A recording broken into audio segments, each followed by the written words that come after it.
Well, what's up, everybody? This is Kiwan, and I am back with W.A.G.s to Riches, Season 1, Episode 4. He's outside, sweetie.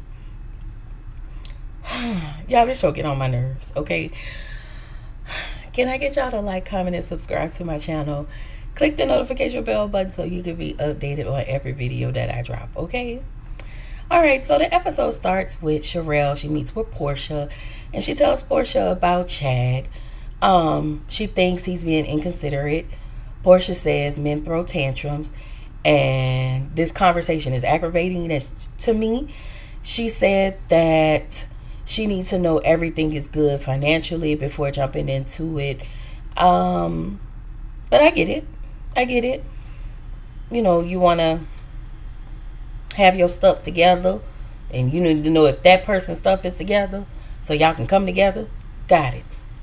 So Alexis meet up with MJ, and she asks MJ about her kids. MJ tells Alexis that she prefer to have a home with the father. Have a two-parent household with the kids, but her reality isn't showing up like that. So Alexis says in her confessional she don't think MJ or any woman should settle to be cheated on, and I agree. She says that she has decided to what did I write?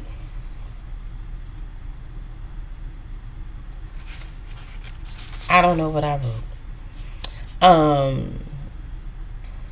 At this point, I just think MJ needs to move on, and she has a little bit growing up to do. And at what point do you want a two-parent household? But I understand that because a long time ago, I was young. I wanted a two-parent household, but I knew that wasn't feasible. Not for me and, the father of my kids. So, it is what it is. So, she said she would do to him. She said she would do what she would do and let him do him. I hope so. But I think the girl just got into some more trouble. But I don't know if this was old trouble. So I really don't know. But I'm starting to see MJ all over the place, okay? So in the next scene, we see Sade. She meet up with Sherelle. Sade shows up an hour and a half late, which is rude as hell. Sherelle tells Sade, hey, I've been here an hour and a half. Basically I could be doing X, Y, Z, and I get it. I may not like Sherelle, but that was rude as okay. And Sherelle tells Sade she's not a mean girl, and you are. Okay, so let's just cut the crap. Once again, she tells Sade something about she wasn't being messy. You were.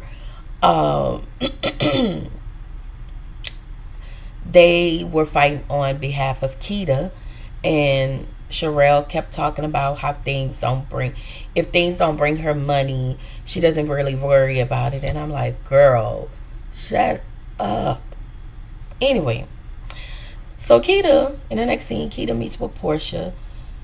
Portia tells Keita about the Mother's Day brunch. And then,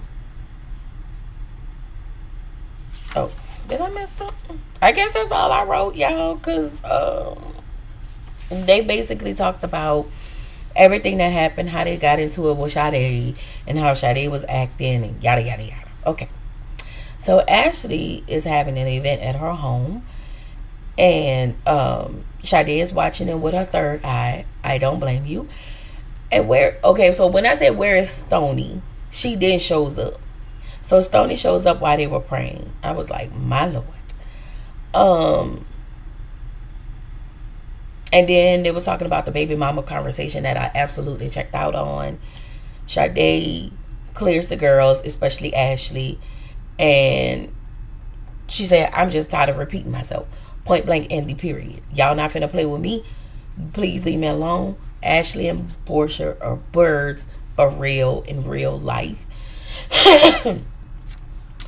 Sherelle and Chad have premarital counseling. with a pastor. Where is his wife? I don't know. Sorry, y'all.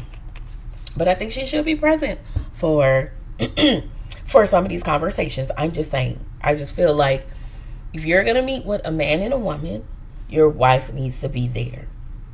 I also feel like, as it relates to pastors doing counseling, I don't know what type of certificate they get, but I often thought that as a pastor, your counseling, unless you're a licensed professional, properly credentialed, I thought that you guys can talk about marriage, but under the guidelines of the spiritual aspect, not unless you give your own personal experience on how your marriage went.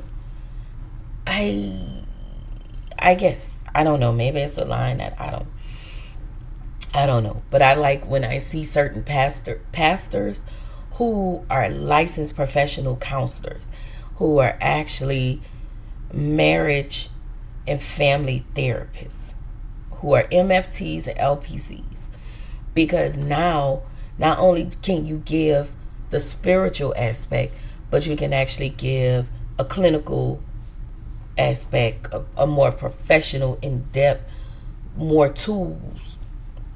That's all I'm saying. Okay.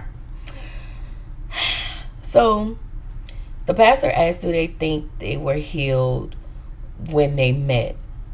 I don't. I think that after everything happened, they met each other. She slid in his DMs. It was a whole thing. There is no healing on anybody's end. And Sherelle says she doesn't want to be broke. I get that. I do respect Sherelle in the way she thrives, the way her hustle mentality is. I can respect that. So in the next scene, Stoney met with the bigot. Okay, Stoney tells the bigot she's not the only one with a reputation. She talks about how it took Sherelle, how I guess Chad took Sherelle to a hotel, and I was like, girl, you sound crazy. You sound like a child. Okay. Stoney says the glamping invite didn't feel genuine. And Stoney also says that Ocho Cinco is still outside. And I was like, I cannot with this. Get this away from me. Y'all, I don't know how in-depth y'all want me to get when it comes to this surface level ass show. I do not like these women. I do not like what they're about. Okay. Every time they come on screen, it's always about mess, or one person being better than the other, or there's some level of colorism that is being played in our face. Okay. I cannot take that. But I will watch this until I'm done. If there is a season 2, I possibly won't review it. But this, I just cannot. Okay. I'm sorry, y'all, but I can't with this. But I will give y'all the next video. Okay. I got to go.